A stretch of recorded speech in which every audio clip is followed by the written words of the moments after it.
Floricultura de Cristal. Móveis do Bem.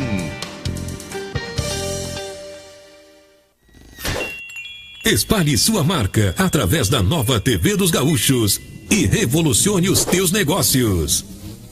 TVU, a TV que te faz crescer.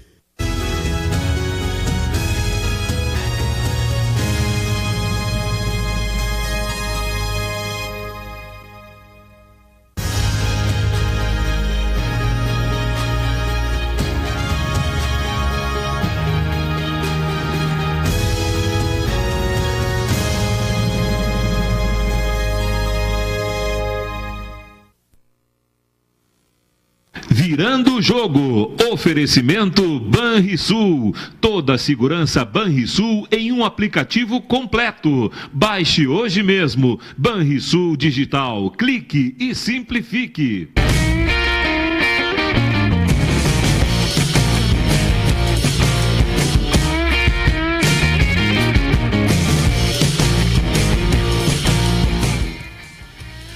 Muito boa tarde, meus amigos. Começando o Virando o Jogo desta terça-feira, dia 29 de agosto, ao vivo aqui pela TVU, que você sintoniza no canal 55 ou no canal 11 da NET e também pela internet, no player do site da TVU, que é tvuplay.tv.br, e também pelas páginas do Facebook, @TVUplay e @Virando o Jogo TV. Então, você pode informar aí para os seus amigos que não estão aqui em Porto Alegre, que não têm a possibilidade, ou você mesmo, quando viajar e quiser nos acompanhar a TVU, né, você pode ou entrar pelo player da TVU, tvuplay.tv.br, ou então pelo Facebook, @TVUplay e @Virando o Jogo TV, que é onde você também pode, pelo Facebook, interagir conosco aqui no programa, mandando a sua opinião, seu questionamento aqui para a nossa turma da bancada. E também pelo WhatsApp, se você preferir. Hoje tudo certo, viu, seu Diogo Rossi? Consegui ajustar aqui a atualização do WhatsApp. Então, vou alguns recados que ficaram de ontem também. E você pode participar pelo WhatsApp 999-817700. 999-817700. Bancada de hoje composta pelo Diogo Rossi, novo titular desta bancada. Nelson Cerqueira, lhe agrada o novo titular aí ou não agrada? Não mudou muita coisa, né? Porque do meu lado aqui tá o gordinho, sempre teve um gordinho do meu lado aqui, sempre é bom ter um gordinho aqui, né?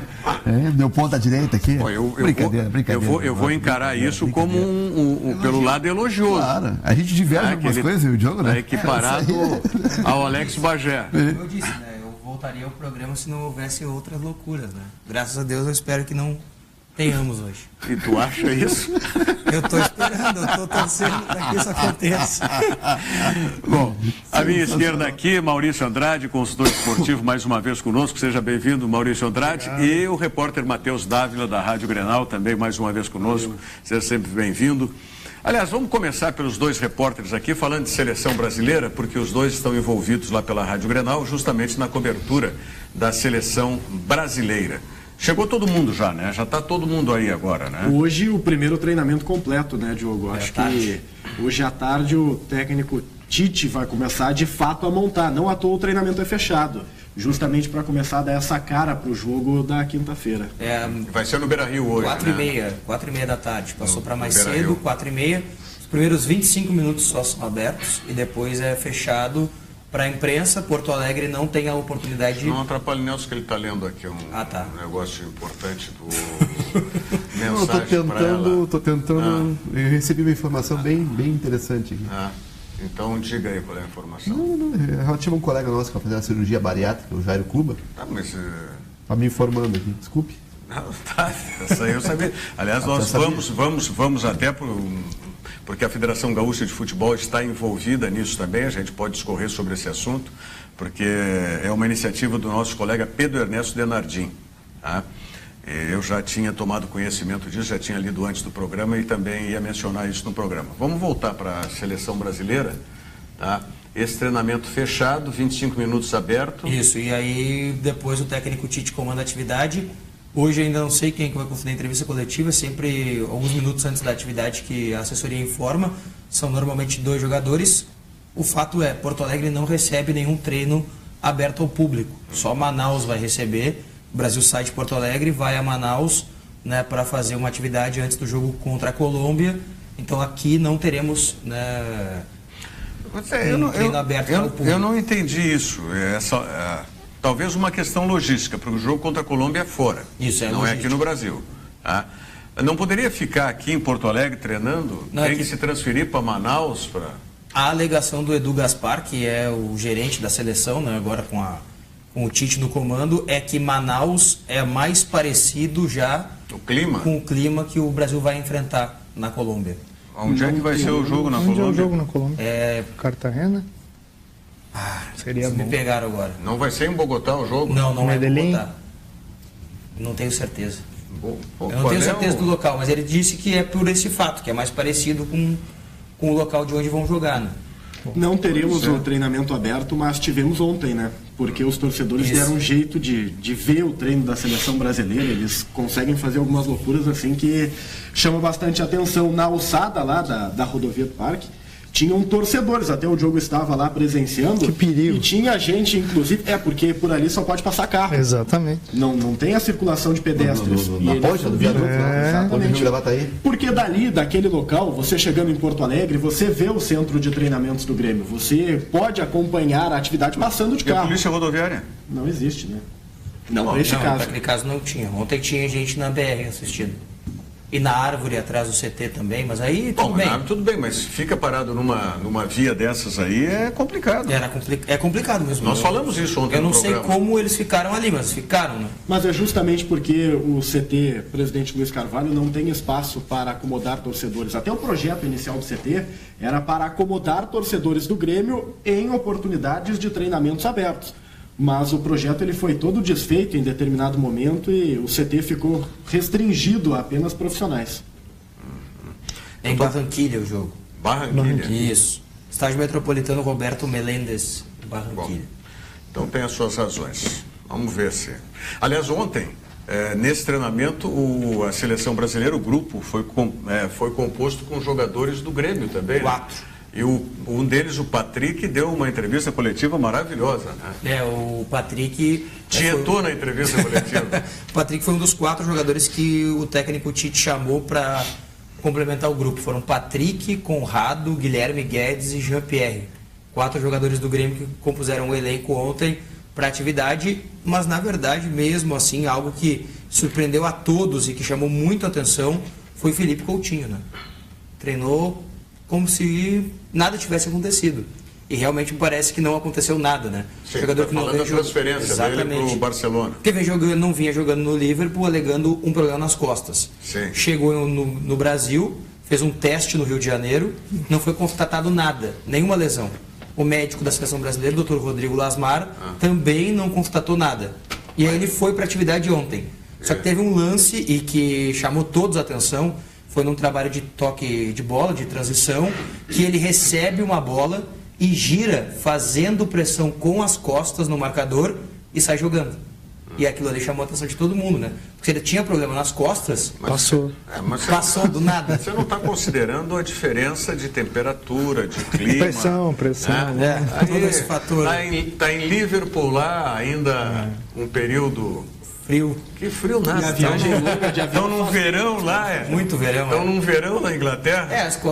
O Matheus tem razão. Meu filho esse fim de semana foi para o mais... Acho que ali seria sul, oeste, uma praia, né? 2 horas e meia de Londres. Daria mais ou menos como daqui a Torres, um pouquinho mais, ou a Santa Catarina. Provavelmente de trem. De trem. Sim. Com certeza 2 horas e meia de trem. É trem para E um calorão imenso. Então, temperatura não é o problema lá que estava o Felipe Coutinho, né? Talvez a temperatura comercial, negocial que tivesse. E essa esfriou. Né? Essa esfriou.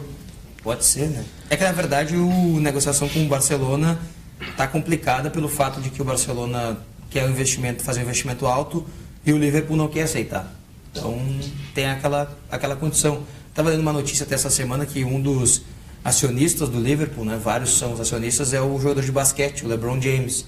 E ele deu uma entrevista coletiva dizendo que tinha que vender o Coutinho. Estava na hora, se o jogador não quer ficar, tem que vender, né? E aí pediu para vender o jogador brasileiro. Mas essas novelas, a do Coutinho, até mesmo do Luan, tem prazo para terminar, é quinta-feira, no dia do jogo da seleção. Exatamente. Dia 31 fecha a janela, não tem mais o que fazer. Ou o Coutinho sai, ou o Luan sai, ou eles ficam. Não tem muito o que se discutir. O legal é que na Inglaterra não tem a cláusula de contratual, a multa contratual não existe, né? Tem. No contrato do Coutinho é que do clube não foi realizado. Tá, e aí estipula o valor que bem entender. Sim, daí é negociação entre eles. Decide o que quer e o quanto quer pelo atleta. Pois é. Tá O que é bom, né? Eu vejo como positivo, porque daí pelo menos não obriga o clube não fica isso. Essa pergunta a gente fez lá o ano passado. Eu fiz uma semana de imersão lá com o pessoal da Premier League e essa foi uma das perguntas que a gente fez. Como é que funcionam as relações comerciais entre os clubes e fora? Né? E eles justamente explicaram essa alternativa que eles criaram, porque em determinado momento o jogador ainda é uma promessa e tu estipula que é X. Né? E essa promessa se transforma e o X é pouco. Sim. Né? Então eles, não, vamos tirar esse negócio, né? Deixar livre. No contrato a gente, se quiser, coloca. Se não quiser, é negociação. E em cada negociação tem uma peculiaridade, liberdade de mercado. Para o clube é positivo, mas para o jogador é relativo isso. Porque agora, por exemplo, ele quer sair. Se tivesse uma multa estipulada, o Barcelona pagava a multa e fez história. Se o Liverpool não quiser vender o jogador, eu quero $1 bilhão de dólares. Mas aí é habilidade. Mas se tivesse uma multa estipulada, é isso que eu estou dizendo. São os dois lados. Que foi o caso do Barcelona com o Neymar. Tinha uma multa estipulada, né? Tinha uma cláusula. Mas o Maurício pode até nos socorrer nisso. Foi lá e bancou. Essa multa, esse valor, não é estipulado de forma aleatória pelo clube. Não. Tem um cálculo que é feito, que eu não vou me lembrar agora, mas existe uma proporcionalidade em relação ao salário dele. Mas ela pode ser bem alta, vai variar de caso para caso. Tem algumas regras mínimas, mas nessa situação onde a gente tem um atleta sendo assediado, a multa, né, ela precisa ser negociada lá atrás. Então vai da habilidade de quem representa o atleta, né, construir uma boa negociação. Mas eu vejo isso como uma evolução, no caso. Se tu deixares livre, se fosse representante de um atleta, eu colocaria multa. Claro. Sempre. Sim. Porque senão o clube vai ficar com o atleta até o final do contrato. Exatamente. Mas, em seguinte, Rogério, eu posso utilizar isso como margem de negociação para um salário maior. Ok, beleza. Então, tu não quer me dar multa? Tá bom. Então, o salário é X, agora eu quero 2X. Exatamente. Né? E daqui a pouco fica muito bom para o atleta os 2X. Exatamente. Né? Então, é um processo evolutivo. Desde seja um contrato curto, seja um contrato de 2 temporadas. Vai fazer um contrato de 5 temporadas, aí aparece um clube interessado nele, e aí? É que o mercado ele é complicado nesse sentido, porque os clubes eles sabem das multas, mas muitas vezes eles esperam outras opções. No caso do próprio Liverpool, por exemplo, não tem uma multa com o Felipe Coutinho e não corre o risco de perder ele em multa, pode colocar o preço que quer. Certo. Mas acabou de fazer uma contratação hoje, por exemplo, que a multa do jogador era de 55 milhões de euros. O clube, o Keita do Red Bull Leipzig, era 55 milhões a multa. Só que o clube dele, o detentor dos direitos, aceitava, né? Não tem o que aceitar, mas o Liverpool não queria pagar os 55 milhões de euros, porque achava muito elevado. Sim. O que aconteceu? O Liverpool disse, então tá, vocês ficam com ele mais um ano e a gente paga menos do que essa multa. Vocês aceitam? Eles aceitaram, porque o jogador disse que não renovaria o contrato. Ou seja, a multa ajudou o Liverpool. Entra a vontade do atleta, né? Entra a vontade. No final entra a vontade do atleta. Eu lembro quando o Flamengo veio para contratar o Juninho, o zagueiro nosso lá do Coritiba. E nós fizemos uma reunião com o Fred, que era o CEO do Flamengo, e o Fred colocou. Eu vou pagar, num determinado momento, queremos isso, queremos aquilo, vai, não vai. Vou pagar multa então. Eu disse, Fred, não é só isso. Como não é só isso? Eu disse, não é só pagar multa. Tu já falou com o atleta? Eu falei com o representante dele. Eu disse, eu acho que antes de tu pagar a multa, tu tem que conversar com o atleta, ver se o atleta quer ir. Porque eu tenho a informação que ele não quer ir, mesmo tu pagando a multa. E para ele ir, não adianta tu só pagar multa, se não tiver assinatura dele no negócio, não sai nada, não acontece nada. Verdade. Aí ele, não tinha me ligado. Eu disse, primeiro, olha só, primeiro tu tem que deixar tudo acertado com o atleta. Que é a primeira ponta do negócio com o atleta, não é uma negociação entre os clubes. Tem um terceiro envolvido, que é o principal envolvido no negócio. Ele tem que querer ir. Ele tem que querer ir. E eu acho que não foi feita essa conversa ainda. Era o Flamengo? Flamengo. O Rodrigo Caetano não estava lá ainda. Não. O Rodrigo estava, mas como existia uma relação institucional, clube só, né? O Fred acabou vindo para jantar conosco e fez essa proposta, mas não era o Rodrigo. E depois o Juninho acabou indo para o Palmeiras. O Palmeiras, foi vendido para o Palmeiras. Pelos mesmos 10 milhões que o Flamengo queria pagar de multa. Vamos falar um pouquinho mais sobre seleção brasileira, mas logo depois da mensagem do Banrisul. Eu escolhi o Banrisul pela segurança e proximidade. Eu também. Eu gosto de ser atendido na agência, pago minhas contas, saco dinheiro, confiro meu saldo. Eu faço tudo isso, vô, mas eu prefiro usar o celular. O Banrisul sempre está perto quando eu preciso. Perto mesmo? Dentro do bolso. Banrisul Digital, o aplicativo que simplifica a sua vida com a segurança do Banrisul. E aí, vô, não vai na agência hoje? Já foi. Banrisul Digital. Clique. Cobertura antes, Já fiz 2 vezes seleção. Aqui em Porto Alegre. Aqui em Porto Alegre. Isso. Que foi... Foi Brasil e França, jogo que aconteceu na Arena do Grêmio. E teve o amistoso entre Brasil e Honduras aqui em Porto Alegre. Tinha toda uma novela do Neymar. Impressionante que o Neymar vem para Porto Alegre e sempre tem uma novela em torno dele, né? Sim. Na época o Neymar não foi utilizado, entrou no segundo tempo. O pessoal que foi no estádio ficou chateado. Então essa é a minha terceira. Mas aqui sempre tem novela. Uma vez a seleção brasileira veio jogar aqui, o Romário foi convocado, ficou no banco. Isso. E depois... Foi vaiada a seleção desse amistoso contra Honduras, né? Foi. Jogo pré-Copa América. Tá, mas e aí, eu quero saber da tua estreia. Não, é a primeira vez que eu fiz a seleção brasileira, é um clima totalmente diferente, né? Porque a gente está no dia a dia lá, o CT Luiz Carvalho, por exemplo, que é o local onde a seleção treinou ontem, é um local que costumeiramente eu vou, né? Eu vou lá para acompanhar. O fato é, a seleção brasileira tem todo um outro clima, né? Um clima de ambiente, né? O local, a estrutura, a maneira como a CBF se dedica para a seleção. Né? Ontem eu já tinha feito elogio aqui à CBF por causa da maneira como realizaram algumas condições. E hoje, né, falo mais uma vez que foi realmente um material bastante estruturado. E é diferente, o clima todo é novo, só, né, da próxima vez o pessoal lá tem que entender que a sala de entrevistas coletivas do Grêmio, ela é maior do que aquela mini sala lá de 4x4 que nos colocaram, né? Nos colocaram numa salinha lá que não tem nenhuma condição, né? É uma coisa que chama muita atenção. Mais de 60 jornalistas numa sala de 4x4. Não tinha como, né? Olha aqui, estou recebendo do Maurício Andrade aqui um presente. Por que tu tá rindo assim, Nelson? Por que tu tá rindo assim, Nelson? Qual é o problema? Por que esse risinho amarelo que deu? Não tem problema nenhum. Hein? O ingresso aqui. Maurício, muito obrigado pela gentileza aqui. Brasil, Equador, Arena do Grêmio. Olha aí, bonita foto no ingresso. Seria apresentada por a usina do gasômetro ali, com a sua tradicional chaminé. Isso, aliás, é um local. Essa foto é antes da reforma que está sendo feita ali, né? Nós vamos ficar com esse local mais bonito ainda do que já é. Muito bem, já tem aqui portão Y, bloco. É o meu, né, Diego? Eu trouxe pra gente ilustrar um pouco, mostrar aí o que tá sendo feito. Mas falando em estreia, a primeira vez que eu fiz cobertura de seleção brasileira, e eu disse que vocês, os guris mais jovens, vão rir, vão zoar, não existia nem a Granja Comari lá. Quer dizer, a Granja Comari existia, não existia a estrutura para a seleção brasileira. A seleção brasileira treinava em São Paulo, uma cidadezinha ali, Cidade das Artes, que chama, perto da capital, que é a cidade de Embu, que é chamada Cidade das Artes.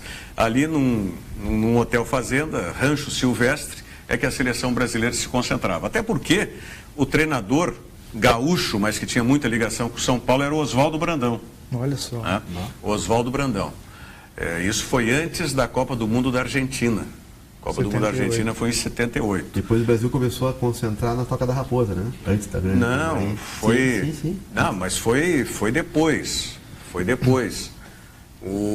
Depois da Copa do Mundo de 78, que aí o Brandão saiu, o treinador foi o Cláudio Coutinho, não é? Aí a seleção brasileira já foi para o Rio de Janeiro e ficava lá na Urca, ficava no Hotel das Paineiras, tá? Foi antes. A seleção foi para Belo Horizonte quando o Tele Santana assumiu a seleção. Correto. Que aí o Tele Santana teve 2 oportunidades, perdeu 2 Copas com a seleção brasileira. Uma daquelas incríveis em 82, com a seleção de 82. Mas, enfim, o Oswaldo Brandão era o treinador na época. E isso, Diogo, que tu está falando agora de material de imprensa e tudo mais, não existia nada. Tinha que achar uma linha telefônica para conseguir fazer alguma comunicação. Não, então a gente gravava o material e voltava para o hotel em São Paulo. Quem trabalhou comigo nesse período pela 0 Hora foi o Eduardo Bueno, o Peninha, escritor hoje renomado. O Eduardo Peninha era repórter da 0 Hora. O que só deixa a gente bastante chateado em relação à atividade de ontem é o fato de que foi um CT de um clube nosso, né, e que não apresentou estrutura positiva para quem estava lá. E ele tem estrutura para isso. Tem a estrutura. E isso é que fica ruim perante os repórteres que não são daqui. Eles desconhecem e aí parece a eles que... O centro de treinamento do Grêmio é gestão Grêmio ou gestão Arena? Gestão Grêmio. É que o CT ele não foi projetado para receber tantos profissionais de imprensa, né? Ele foi projetado para receber o que... O diário. O Grêmio precisa. São as 4 rádios de Porto Alegre, as televisões, as rádios que vêm do interior, tem como receber. Só que 60 profissionais é muita gente. Aí o CT não foi projetado para isso, não. Mas ainda é melhor a nossa sala tradicional do que essa que... E hoje nós temos várias emissoras de televisão, nós temos emissoras de rádio, tem a internet, tem com os sites, tem naquela época, quando foi a minha estreia, você entrevistava qualquer jogador, combinava com o Brandão para fazer uma entrevista com ele, tá? Combinava com o jogador Zico, Falcão, não tinha nenhum problema. Todo mundo falava, né? Todo mundo falava, não precisava. A distância dos jogadores é grande hoje em dia. Se bem que na coletiva de hoje deve ser na sala de imprensa do Beira-Rio, né? É possível. Possivelmente. Deve ter uma coletiva depois. Porque a sala de imprensa do estádio Beira-Rio, ela é adaptada para 60 profissionais tranquilamente. Todo mundo pode sentar. Sem... projetada para a Copa, né? Então, exato, porque tem o padrão FIFA, né? E amanhã mas só que, lá na Arena, né? Porque as cabinas de imprensa do Beira-Rio, de transmissão de rádio e televisão, não foram projetadas, né? Nesse gigante para sempre. Foram reformuladas as antigas. Agora, a mídia nacional e internacional que vier para o jogo, se teve esse impacto, vamos dizer, negativo no CT do Grêmio, porque não foi na sala de conferências, em contrapartida, quando entrar nas cabinas de transmissão da Arena, pelo amor de Deus, eu não conheço cabinas mais confortáveis, adequadas para se trabalhar do que as da Arena. Né? São imensas. Suportam muitos profissionais numa cabine só. É o local de imprensa mais confortável, acho, do Brasil para trabalhar. E de muitos estádios fora, inclusive da América do Sul e de outros continentes. Vamos passar a falar sobre a Primeira Liga também, porque nós temos... antes eu quero saber um outro assunto aí que é relativo ao Grêmio também. Mas antes a informação. Hoje é dia 29. Amanhã, dia 30 e quinta-feira, dia 31, nós temos o Seminário Internacional Sesc de Envelhecimento, com o tema Cinema, Mídias e Envelhecimento, no Teatro do Sesc em Canoas, que é voltado preferencialmente a instituições de ensino e acadêmicos que tenham elaborado trabalhos relacionados ao envelhecimento. Palestra será do alemão Michael Dom. As inscrições ainda podem ser feitas em sesc-rs.com.br. Portanto, amanhã, 30 e dia 31, no Teatro do Sesc em Canoas, Seminário Internacional Sesc de Envelhecimento. Envelheceu, por usar essa expressão aí, a relação Grêmio-Bolanhos definitivamente? Ela tá bem rachada, né? Tá ruim. Eu acho que ela já passou do ruim. Já foi ruim e hoje ela inexiste. Tanto que a qualquer momento nós poderíamos ter alguma novidade sobre o Miller Bolanhos. Quando um jogador, nós já falamos aqui da vontade do atleta.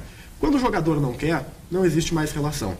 Ele quer ir embora e o Grêmio só está tentando... Estava desenhado isso, Matheus. Estava desenhado. Talvez já, Nelson, há algum tempo. Mas ele quer ir embora, mas ele, por exemplo, teve uma proposta da China para ele. O ano passado, né? Ano passado. Não aceitou sair. Mas é que naquela época ele não queria ir embora, né? Mas teve essa sondagem do Swansea também o ano passado. Mas se a China não renovou a proposta para esse ano? Por enquanto nada. Eu acho que se o Grêmio conseguir fazer um negócio com esse jogador, ele vai ter que ir, porque não tem mais como jogar aqui em Porto Alegre. O grande ponto é que a maneira que está na vontade do jogador, é onde ele puder jogar. O Grêmio tenta não perder tanto? Porque, pelo que eu percebo, já existe um consenso dentro do clube, que o Grêmio vai perder dinheiro com o Miller Bolanhos. O grande ponto é como não perder 20 milhões, como não perder 15 milhões, mais ou menos, ajustando a moeda, que foi o preço do Miller Bolanhos para Porto Alegre. É verdade que teve o auxílio de um investidor, mas o investidor não auxilia de graça, então tem dinheiro no meio. E o Grêmio tenta apenas compor o negócio. Deixa eu te interromper. O Grêmio, esse investidor, ele fez um contrato de risco com o Grêmio? Pois ou então, tem lastro? Como é que faz? Porque a legislação não permite hoje. Na verdade, é aquela... Eu vejo todo mundo desculpa interromper vocês. Não, mas é importante. Porque, pelo seguinte, na legislação está bem claro, terceiros não podem ter coparticipação dentro de direitos econômicos. É isso que diz a lei. Como é que vem um investidor que não é clube, um investidor que o atleta já se discute, que ele pode ter direito a uma parte, e o cara tem um percentual? Mas pode ter relação com o clube, né? Ele bota o dinheiro do clube para aquela negociação. Como é que ele faz? Isso é gato, cara. Eu te dei o dinheiro, tu vai lá e compra, né? Isso é outro nome, isso é gato. Deixei a higiene aqui, tu usa como tu quiser. Mas não teve um drible também na negociação? Deus, que país é esse? Não, mas país é esse. O Neymar... Eu tô provocando. Não, mas é isso que a gente tem que discutir, é importante. A do Neymar foi dentro da regra. Mas como foi dentro da regra? Isso aí. Perfeito. O que o PSG está fazendo agora é burlar a regra. Agora é que ele vai burlar a regra. Porque ele gastou 222 milhões com o Neymar. Sim. Só que ele quer continuar gastando, o que a lei não permite. Não, mas ele poderia já ter pagado esse valor pelo Neymar, ele não ficaria fora? Não, porque daí ele só teria que compensar com negociações. Vendendo jogadores. E como ele já está vendendo e reemprestando atletas, ele vai entrar no fair play financeiro. Só que aí que tá, ele vai extrapolar o fair play financeiro a partir do momento em que ele comprar qualquer outro jogador. Porque ele não tem mais limite para a compra, só limite para a venda. Do cartão. Sim, agora, tudo bem, mas não vai comprar então. Na verdade, ele apresentou um relatório de receita e despesa e disse, olha, o que eu estou fazendo, eu estou desfazendo ali. Sim. Né? Só que agora ele vai fazer para ele pegar e movimentar de novo essa conta que ele entregou lá, ele vai ter que apresentar uma nova conta, né? E essa nova conta precisa ser aprovada. Ou burlado, que é o que eles vão fazer. Como assim agora? Porque assim, todo ano você tem um teto de gastos. Isso. O PSG gastou o teto dessa temporada. Sim. Pois bem... Ou está ajustando com a saída. Mas ajustou, não tem mais como gastar, já bateu o teto. O que acontece? Para o ano que vem, o PSG tem nova possibilidade de ter um outro teto. Se o PSG quer contratar o jogador francês, o Mbappé, do Mônaco. O que ele fez? Pagou um valor simbólico ao Mônaco pelo empréstimo, que ainda estava dentro do teto, e traz o jogador por empréstimo. E deixa o valor caro para a opção de compra. Só que o Mônaco já recebe esse dinheiro agora, só que só vai ser computado no caixa. O Mônaco pede emprestado para o PSG. Como é que contabilmente tu faz isso, homem de Deus? Eles fazem, né? O que vai acontecer, e o que eu tenho lido bastante sobre isso, é o fim do fair play financeiro. É o fim do fair play financeiro. Os clubes vão poder gastar o quanto quiserem e da maneira como quiserem. Nós temos isso. Nós vamos ter uma bolha no futebol mundial. Tem uma bolha financeira. O que eu acho muito engraçado é que a gente fala muito de fair play financeiro, mas nós não debatemos o nosso fair play financeiro. Sim. Nós falamos de fair play financeiro na Europa e em outros países, mas no Brasil não. Tanto que o Inter estourou o seu limite para 2017. Possivelmente o Grêmio também, mas eu pego o Inter porque o Inter correu o risco e corre o risco de perder o Profut. Porque o teto do Internacional em 2017 era 30 milhões ano. O Inter, no mês de maio, que foi o último levantamento que eu li, já tinha gastado 58 milhões. E nós não estamos colocando ainda a pauta do Leandro Damião, muito menos a pauta do Camilo. Como é que funciona a regra? É importante explicar, né? Tu só pode gastar até 80% da tua receita com o futebol. Né? O que está se caracterizando numa situação dessa? O pessoal está extrapolando os 80%. Né? E aí o Profut busca. Mas 80% numa receita do Internacional e do Grêmio não são só 30 milhões? Não são 30 milhões. Mas eu acho que é o trimestre que tu estás falando. Pode ser, perdão. Eu acho que é o trimestre. Porque qual é o orçamento? Essa métrica é trimestral? Ela é o ano inteiro, né? Ela vai casando, tu tem que casar isso tudo com receita prevista e realizada e despesa prevista e realizada. O que os clubes fazem? Eu digo isso com muita tranquilidade porque em 2015 nós fizemos um planejamento financeiro para o Curitiba e uma meta, não cair. Planejamento financeiro, nós apresentamos um déficit de 10 milhões de reais e chegado ao final do ano, nós fechamos a conta e ficamos 0,01% abaixo do projetado. Eu não conheço nenhum clube do Brasil que tenha feito isso, não conheço. E aí, méritos da gestão lá que estava trabalhando.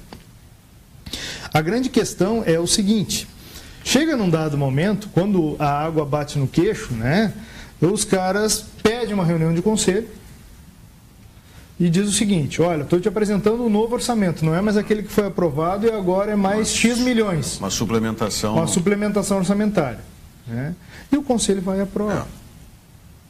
Então bagunça tudo. Bagunça tudo. Na verdade é uma grande zona. O que eu entendo que deveria, como deveria ser conduzido? Não, peraí, não tem mais suplementação. Acabou. Vive dentro do teu orçamento. Vive dentro do teu orçamento. E responsabiliza quem não cumpre o orçamento. Mas isso aí a gente vai entrar numa seara aqui. Agora, nessa questão específica do investidor com... Nós estamos pegando o caso do Bolanhos, podemos pegar um sem número de outros casos de jogadores. O investidor, ele tem um lastro de garantia? O clube se compromete, diz, olha aqui, o jogador que está vindo investiu nesses 20 milhões, o investidor tem 10 milhões. Tu pode criar. Porque senão, nesse caso específico, é um risco impressionante. O jogador não deu certo e aí? O investidor vai morrer com... O que eu já vi, né? Vou falar do que eu já vi. Tu fazer a transferência dessa garantia, né, para outros atletas, percentual de outros atletas. O grande galho é o seguinte, a legislação não permite mais que isso seja feito. Né? Eu não sei como essas garantias estão sendo dadas. Quando se podia, era assim que se fazia. Uma outra maneira de se garantir, né? Agarrar isso nos contratos de televisionamento. Se eu sou investidor de um Grêmio, de um Internacional, de um Flamengo, de um Coritiba, eu vou lá e quero saber, Esporte Interativo pagou quanto ao Coritiba? 38 milhões pela TV fechada. Beleza? Beleza. Bom, no caso de em X tempo esse atleta não ser comercializado por aquilo que nós imaginamos que vai acontecer, eu tenho direito ao... mas aí tu está vinculando de novo ao atleta. Não entra, não é? Não. Vamos lá, eles fizeram um negócio por debaixo dos panos, continua por debaixo dos panos. Pois é. Só que a garantia é real. Só que a garantia é real. A garantia é de uma receita futura. Mas como é que tu legaliza isso? Como é que tu legaliza um contrato de mútuo, talvez? Empréstimo assinado, um contrato de mútuo, e aí esse contrato tendo respaldo pelos legalmente cobrar essa grana, no caso do Badizid, é muito complicado. Eu acho que o clube corre um risco. Acho que o investidor corre um risco. Mas o clube corre um risco, é o seguinte, a punição para isso é tu descer de série, cara. É tu ser desclassificado, é tu não conseguir disputar competições federadas. As punições são muito sérias e o pessoal está levando no oba-oba o negócio. É que ninguém ainda, até hoje, perdeu um dinheiro violento desse e quis levar a um respeito e quis levar até o final. Porque se alguém um dia que perder esse dinheiro quiser levar adiante, arrebenta com o clube. Arrebenta com o clube. Aí o clube resolve pagar para não tomar. Paga, dá um jeito, resolve. Aí a garantia. Pode ser. Bom, nós temos um episódio agora que se aproxima, que vai ser no próximo dia 5 de setembro, é isso? A reunião extraordinária do Conselho Deliberativo do Internacional. Isso. Dia 5 de setembro. Onde aquela consultoria que foi feita, a consultoria, como é que o presidente... A Due Diligence. O nome é bonito, mas na verdade é uma auditoria que foi feita internacional e que deu aquela diferença, foram 18 milhões de reais, né? 9 milhões ligados a notas e 9 milhões com saque na boca do caixa, né? Isso. Talvez isso aí que também me parece que é algo inédito no futebol, né? Não ter acontecido. Como foi inédito também, pelo menos em termos aqui do Rio Grande do Sul, não a aprovação das contas de uma gestão anterior. Nós tivemos, puxa vida, lá no Coritiba, as contas de 2014... Sim, eu digo aqui, Grêmio Internacional. Grêmio Internacional, sim, no Rio Grande do Sul. Lá não teve. Em 2014, no Curitiba, não foram aprovadas também. Era que 2014... Wilson Ribeiro de Andrade. E a consequência disso foi? Consequência disso que chegou em um determinado momento, ele andou forte dentro da CBF depois, mas eu digo ele de função profissional, ele era promotor ou procurador, uma coisa assim, né? Trabalhava com o pessoal do Bameirindos na época. Na área bancária, Enfim, mas aconteceu nada. Não quiseram levar adiante o negócio. Muitos estão apostando que também no caso do Internacional não vai acontecer nada. O que é bem possível. Que não vai acontecer nada. Mas enfim. Bom, voltando, o Bolanhos não foi para a China, não tem clube da Europa. É que o caso dele é bem parecido com o do Luan. Apesar de ser um caso bem diferente, é um caso bem parecido. Mas a janela fecha em 2 dias. Tá, mas o futebol mexicano tem mais um prazo ainda aí que ele pode ser transferido. O mexicano sim, mas é que nem o mexicano, que era o maior interessado, chegou no que o Grêmio quis até agora. O que se fala como possível solução é o empréstimo do Bolanhos, do Miller. Porque daí você empresta para onde? E tenta jogar vitrine para o Tijuana. Eu até mantive contato ontem mais uma vez com uma jornalista do México e eles apostam muito nessa possibilidade do Tijuana conseguir articular um empréstimo na tentativa de expor o Miller Bolanhos e tentar readaptar esse jogador e recolocar ele num patamar elevado. O Grêmio ganharia com isso. É melhor ter... O Grêmio perderia menos, talvez. Pode ser. É melhor ter um jogador se valorizando em outro lugar do que tê-lo em Porto Alegre sem ele querer jogar. E o empréstimo também seria para ver se ele realmente quer se recuperar, né? Pode ser que o problema dele seja com o Grêmio. Pode ser, né? É uma situação que a gente imagina que pelo que a gente tem comentado e todos nós sabemos, não é só uma questão profissional, é uma questão pessoal dele, Miller Bolanhos. Mas quando ele quis também investir na recuperação. Quando ele quis sair do Emelec para vir para cá, ele também começou a faltar treino, não ir mais trabalhar. E aí disse pro Emelec, quero ir pro Grêmio, Grêmio. Tudo bem, mas eu estou dizendo no lado pessoal dele, o lado particular, aí a gente não ele sabe tem que se ajeitar. lá também, ele tinha problemas particulares. Não, tudo bem, mas eu digo assim, pela desconfiança hoje do Tijuana de levar por empréstimo e não comprar em definitivo o jogador, porque ele está sabendo dos últimos acontecimentos do Miller aqui em Porto Alegre. E eles porque não tem dinheiro. Não vão pagar o que o Grêmio. Tijuana não tem como bancar isso. Mas aí não vai ter dinheiro agora, não vai ter dinheiro depois também. Mas aí pode usar só como vitrine o Tijuana e depois vende para alguém. O Grêmio pega e não desvaloriza o jogador. É um mas ativo volto a insistir, tudo passa pela intenção do próprio jogador em se recuperar. Mas se ele não quer mais jogar no Grêmio, eu só vejo essa porta para ele, como jogador de futebol, né? Com o Renato ele não joga mais, isso é um fato. Aqui em Porto Alegre ele não volta a jogar com a camisa do Grêmio enquanto o Renato estiver no clube. Sim. E o Renato, pelo que nós vemos, não tem um prazo de validade para agora. Ele vai seguir. Pode ser eliminado na Libertadores, daqui a pouco perder o emprego, tudo muda de uma hora para outra. Mas com o Renato, o Miller não joga e isso acho que ficou muito claro nas últimas manifestações do Renato.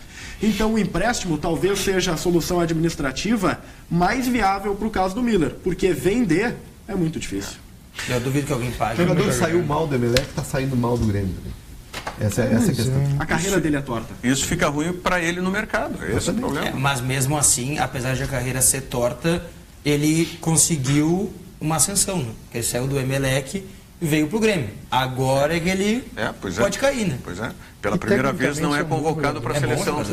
Pela primeira vez não foi convocado para a seleção. E a alegação da seleção equatoriana é que ele não tinha condições físicas para jogar. Né? Não foi por demérito técnico.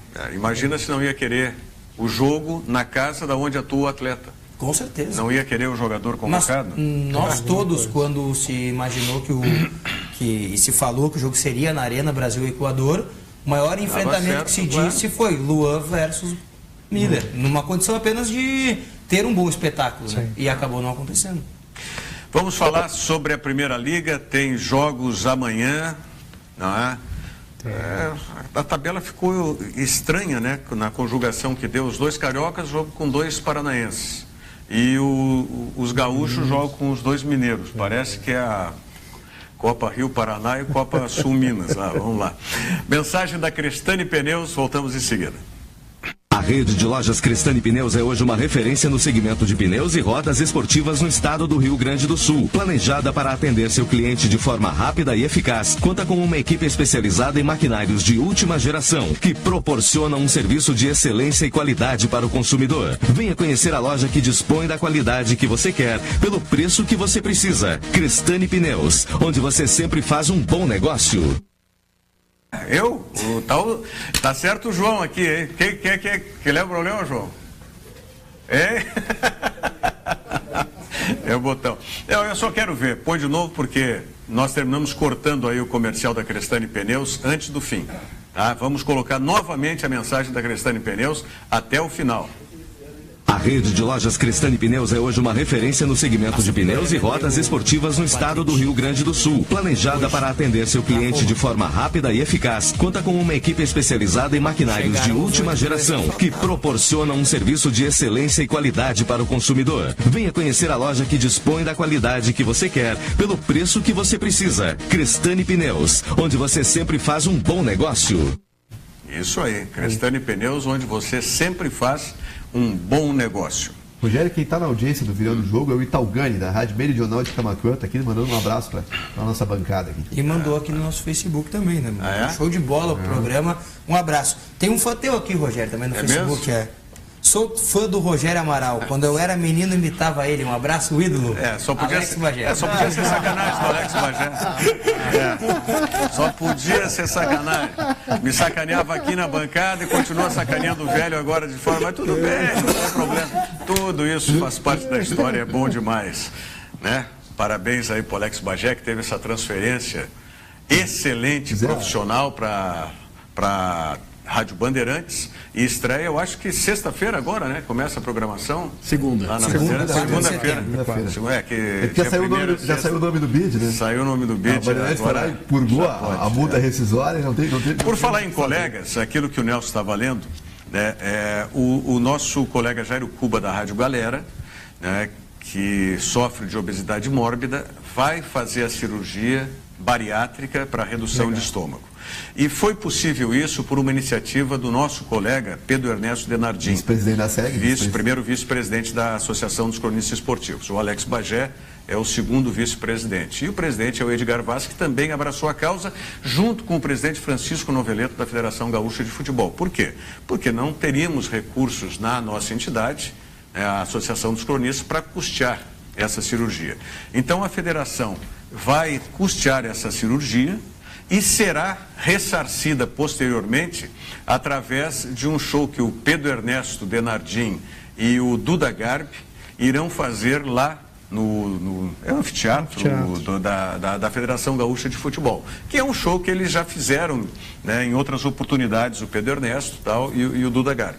E a SEG vai estar associada na divulgação e no apoio também desse evento para que possa, né, o Jairo Cuba se submeter a essa cirurgia e que, como ele mesmo disse, diz que a vida, o ditado é que a vida começa aos 40, ele está chegando perto dessa idade, então ele quer começar a vida nova, então toda a sorte, sucesso aí para o Jairo Cuba, e nós vamos estar engajados também nessa campanha, sem dúvida alguma. E além de excelente colega, né, uma baita figura humana, o Jairo Cuba, né? Um cara carismático, a gente que frequenta os estádios, aí o Jairo está sempre lá, sempre de bom humor.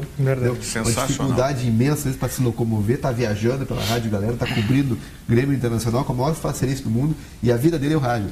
Né? É um troço sensacional. Vai fazer a cirurgia, mas não vai deixar de ser gigante, né? Porque o coração daquele homem é muito grande. É o maior de todos. Jairo Cuba costuma dizer que é o maior de todos. Abração, Jairo. Isso aí. E que está sempre na audiência também. Né? Sempre conosco, claro. Já esteve aqui no programa outras vezes. Tal. Banrisul Digital é um aplicativo completo para simplificar a sua vida com toda a segurança que só o cliente Banrisul tem. Baixe e comece a usar hoje mesmo. Banrisul Digital. Clique e simplifique. A mensagem do SESC e já voltamos para falar da Primeira Liga. A Lu é enfermeira, dedicada, trabalha o dia inteiro e ainda tem que correr para manter o hospital sempre em ordem. Sabe o que ela faz para manter o pique? Jump! Vamos lá, guria! O Sesc tem muitos jeitos para você ser feliz. Academia com valores acessíveis é um deles. Nelas você encontra tudo o que precisa para ter uma vida dinâmica e mais saudável. Para mais informações, vá até o Sesc da sua região ou acesse o site. É isso aí. Acesse o site do Sesc, que é fácil. Né? sescfrs.com.br. Maurício Andrade, me diga aí, é recuperável ainda a Primeira Liga ou não é mais? Olha, assim como a gente teve essa transformação durante o processo evolutivo, eu acho que é complicado afirmar o que vai acontecer, né? Por tudo que a gente está vendo aí, uma certa desmobilização por parte dos clubes, né? Muito em função de que realmente, se estivesse na pele de um Grêmio para jogar uma Libertadores ou para jogar a Primeira Liga, tendo de escolher, sem dúvida escolheria jogar Libertadores, né? Então, eu não sei sinceramente o que vai acontecer. Eu sei que temos 2 anos de contrato ainda com a emissora de televisão para a realização de competições por mais 2 anos. Esse ano os clubes receberam o seu recurso, né? Mas é um recurso minguado, né? Para clubes como, por exemplo, o Londrina, nós estamos falando de 4 milhões de reais, é muito dinheiro para um Londrina, para um Paraná Clube, né? Talvez para a dupla, para os clubes maiores, esse recurso não seja tão expressivo dentro de toda a receita. Mas ele foi um recurso único, igual para todos? Sim, foi dividido nos moldes da Premier League, 50% dividido para todos de maneira igual, depois 25% dividido pela pontuação de ranking. Exatamente, e 25% pela classificação. Então entrou um dinheiro interessante aí. Pois é, mas e tem isso previsto para o ano que vem. Como uma competição de início, talvez como fosse um torneio início, os torneios de verão que existem na Argentina, talvez um outro formato. Talvez o pessoal não precise viajar para a Flórida para fazer isso, né? Exatamente. Possa ser algo aqui, mas enquanto tem contrato de televisão, existe o compromisso por parte dos clubes. No número de jogos também, né? Exatamente. Então, mas realmente é uma incógnita, por tudo que está acontecendo, eu acho que é uma incógnita. Eu li, eu não sei se é fato, Maurício, que no ano que vem a ideia é fazer a Primeira Liga durante a Copa do Mundo. Pois então, a gente não tem ainda essa informação, né? Não veio para nós. Porque se fosse, seria uma baita data. Daria para fazer uma competição durante a Copa. Tem um mês de Copa, os clubes ficam parados. Também acho. É uma intertemporada. É uma intertemporada, também acho. Mas isso quando? Em 2018. A Copa do Mundo. Sim. Tá, mas daqui até lá? Não, daqui até lá tu tens a competição acontecendo aí, mas acaba quarta-feira que vem, né? Exatamente. Sim, tem mais 2 anos ainda. Tem mais 2 anos. Sim, mas daí para 2018 estaria resolvido. 2018 resolvido. Tudo bem, mas e aí 19 que é o pepino. Pois é. Mas aí quem sabe com uma estrutura mais inteligente durante os 30 dias de Copa, uma união maior, talvez desse, né? Assim, o processo de construção da Liga, eu fui executivo da Liga Sul Minas em 2002. E aconteceu a mesma coisa com a Primeira Liga agora. Exatamente a mesma coisa. A desmobilização. Né? O pessoal começa muito afim, querendo, né, implementar inovações e depois parece que vai trocando. Acontece a eleição, um presidente já não está mais, o outro está com um compromisso mais importante, manda um vice-presidente sem autonomia para tomada de decisão. Mas e Maurício, vai desmoronando o negócio. Você que desde o início esteve acompanhando isso, tá? A ideia da Primeira Liga era de um rompimento efetivo com a CBF, com a Rede Globo, ou não? Não. O movimento da Primeira Liga se deu como uma espécie de marco para se dizer, nós também podemos fazer. E nós queremos sentar e fazer parte do processo com vocês. Que hoje está em discussão judicial. Uma série de eleições aí dentro da CBF, que pela legislação era obrigatória a presença dos clubes para que fossem feitas as votações, e os clubes sequer foram avisados de que teriam de participar do processo. Né? Então, a famosa caixinha preta. Caixinha preta. Né? Existe a lei, o mais maluco é isso, né, aqui no Brasil. Existe a legislação e ela não é cumprida. Tá, mas aí quem participou? As federações só? Só as federações. Então, os clubes querem um espaço para discussão. Então, a Primeira Liga surgiu lá no início. Né? Participei das primeiras reuniões, lá na época eu estava no Curitiba. Vamos fazer um país. Para isso. Diga-se as federações. Para isso. Tu tem futebol em 7, 8 federações? Sim. Não, futebol em alto nível, vamos chamar assim. E vamos lá. E as outras 20 tantas federações, tu não tem, só tem respaldo político, tu não tem futebol. Vamos lá, eu tenho muito cuidado para falar federações, né, pelo seguinte, eu tenho uma relação com o Chico espetacular. Para mim, o Chico revolucionou o futebol no estado. E continua, né, firme, trabalhando, e nunca se opôs ao processo da Primeira Liga. Disse, Maurício, não, e foi candidato, inclusive, de oposição e seria candidato à oposição à CBF. Ele falou, Maurício, sou parceiro.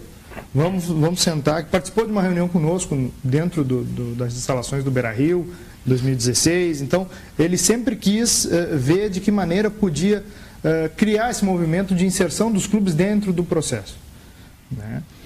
Então, a Primeira Liga, esse foi o motivo. Né, dela poder dizer, sabemos fazer, vocês não são os donos do negócio sozinhos, a gente participa como clube, né? E criar uma competição que de alguma maneira pudesse criar um mecanismo de distribuição de receita diferente do que vem sendo aplicado até hoje. E foi feito. Mas é assim, o clube se mobiliza, vem o presidente, daqui a pouco o presidente não vem mais, vem o vice que não tem autonomia para decidir. Alguns nem vieram, né? O outro que não diz que não pode participar, e a coisa vai se desmanchando, quando vê, de novo, a gente está rediscutindo a manutenção. Porque aí tem competições, é isso que eu me bato. Os clubes não querem chocar de frente com a CBF e com a Rede Globo. Enquanto não fizerem isso, não vão ter força, Maurício. Mas é que os clubes vivem também disso hoje, por culpa deles. Né? Mas exatamente isso. Se avançou. A gente avançou um pouco. Não existia antes, por exemplo, condição nenhuma de negociação fora da Rede Globo. Tu não conseguia fechar com nenhuma outra emissora. Né? Fox tentou comprar, não conseguiu. ESPN tentou comprar, não conseguiu. Até que chegaram os caras da Turner e disseram: quanto é que vocês querem? Que é o esporte interativo. Né? E nos reunimos lá, 10, 12, e disse: não, peraí, como assim? Disse: não, existe um pedaço do produto que vocês vendem que se chama TV fechada, que é correspondente a 20% do total de jogos que vocês têm. Hoje vocês recebem na proporcionalidade, isso é um furo que a Rede Globo deixou. Vocês recebem proporcionalmente a esse valor, a esses 20%, 2% financeiramente falando. Os outros 98% estão na TV fechada e no pay-per-view. Nós queremos comprar esses 2% financeiro de vocês por 10 vezes mais do que vocês recebiam. Interessa para vocês? Eu recebia 13.800, eu recebi 38. E aí a TV aberta, tá? E os outros 98 que também estão na mão da Rede Globo, eles vieram. Esporte TV, o que acontece? Não, a Rede aí Globo reduz. Não, aí é que tá, o movimento foi diferente. Olha como é importante. Então, por que os clubes não sabem da força que tem, a verdade é essa. Foi por isso que o Grêmio fez aquele negócio que todo mundo se surpreendeu. Evidente. Que o presidente Romildo disse que não vendia para a Rede Globo. Ele estava negociando. Disse que tinha uma proposta de fora e foi lá e fez o melhor e o maior negócio de televisão nos últimos tempos. Tudo bem, mas isso é força. E o Inter fez um outro negócio tão bom quanto vendendo para o esporte interativo. Exatamente. Sim, mas aí o que acontece? Por exemplo, Curitiba e Atlético Paranaense. Sim. Nos campeonatos regionais. Sim. No caso lá, o Paranaense. Um valor insignificante foi oferecido pela Rede Globo. Foi. E aí os clubes têm que ter o conhecimento do seu tamanho, né? Que tamanho eu sou e até onde eu posso ir. E lá pelas tantas os caras se deram por conta que não interessava aquilo, que por conta própria eles levantariam R$1 milhão. Eles não precisam da televisão para levantar R$1 milhão e ceder os direitos econômicos. Aí o que aconteceu com esses 2% da receita? Sim. O Internacional fechou com o esporte interativo. Por 2 anos só, né? Com a Turner. 2 anos. Por 2 anos só. E depois desses 2 anos? Senta para negociar de novo. Tem uma garantia da Turner que se a Rede Globo não comprar os outros direitos num tempo X, ela vem em banco. Quantos clubes hoje estão com o esporte interativo a partir de do ano que vem, 2018? Se eu não me engano, são 19 clubes já. Mas de expressão, tem Internacional... Santos, Inter, Bahia, Atlético Paranaense, Coritiba... Esporte não parece? Não, o esporte não entrou. Tá. Mas são 5 ou 6 que estão na primeira divisão, né? E o restante todos da B. Olha, 6 clubes é mais de 25%. Gente, é assim, vamos lá. Nós estamos falando de uma plataforma só. Nós estamos falando só da plataforma de TV fechada. Eu parabenizo os clubes que conseguiram fazer uma baita grana mas nós não estamos falando de possíveis prejuízos ou represálias, retaliações que sejam feitas nas outras plataformas. Não, elas porque estão a garantidas Rede Globo vai temer perder também, né? Essa preocupação, durante o processo de negociação, passou pela cabeça da gente também. Puxa vida, vamos assinar com esses caras e como é que vai ficar o outro lado? Se a Rede Globo disser não, os outros 98 agora eu não quero comprar. A Turner disse, façam o cálculo, botem no contrato e nós bancamos o valor se a Rede Globo não comprar. Está tudo contratualizado. Se agora em 2019, eu quero ver como é que vão ser as transmissões, como é que vão ser as escalas de transmissões em TV aberta, em pay-per-view. De negociar caso a caso. Quero ver, porque eu sou daquela tribo, dos céticos. Então porque é o caso do Grenal, por exemplo. O Grenal normalmente é TV fechada. Sim. E o Grêmio é Globo e o Inter será Esporte Interativo. Vai ter que haver uma negociação. Ou vai passar nos dois, o que é muito bom para o espectador. Ou não vai passar em nenhum. Não, ou um vai ser para um e um vai ser para outro. Assim como a Fox e a ESPN fazem com a Liga Espanhola. O produto é muito bom para eles darem de costas. Não, tudo bem. Esse aí é a TV fechada. Eu quero ver como vai ficar com esses clubes que assinaram. Está comprado, né? Não, a TV aberta já tá. Eu quero ver a exposição disso. Tá lá quantos jogos vão ser transmitidos ao vivo. Tem no contrato também a preocupação. Nós passamos 4 meses, os clubes discutindo. Quero ver a editoria também, como é que vai ser. Quero ver todas essas coisas. Que bom, que bom, que bom. Olha, amanhã eu prometo para todos que mandaram aqui, eu vou atender. Hoje tivemos uma sobreposição aí de assuntos, mas vou atender os que mandaram para o WhatsApp aqui e eventualmente para o Facebook também. Maurício Andrade, obrigado pela presença. Matheus Dávila também. E os outros dois convocados para amanhã a partir da 1h novamente. Estaremos sempre aqui. Estaremos aqui. Voltamos amanhã, 1h. Obrigado.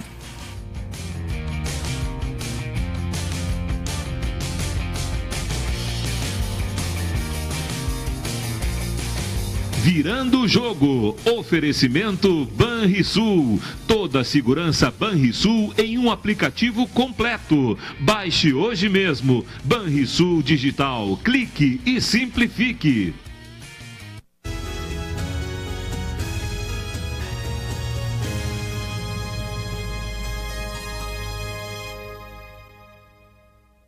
No Controle é o primeiro talk show do Rio Grande do Sul. O jornalista Ico Thomas coloca toda a sua desenvoltura, bom humor e experiência nas mais diversas entrevistas que acontecem aos sábados nos estúdios da TVU.